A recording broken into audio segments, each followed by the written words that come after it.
Hey everyone, meet Brandon here. I'm gonna test and see if I fix the moonroof. When I pour the water here, it should come down here.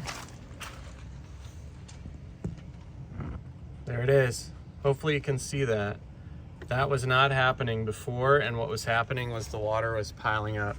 So you can see it, it's flowing.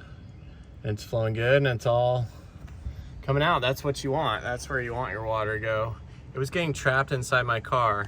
So I made another video on doing the other side, but I wanted to show this side.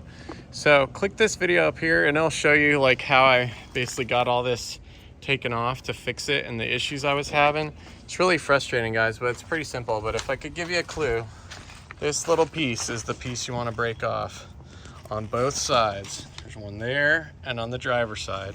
If you break that off, you're gonna thank me. So hit subscribe, hit thumbs up. Don't forget to click the video. See you in the next one. Bye-bye.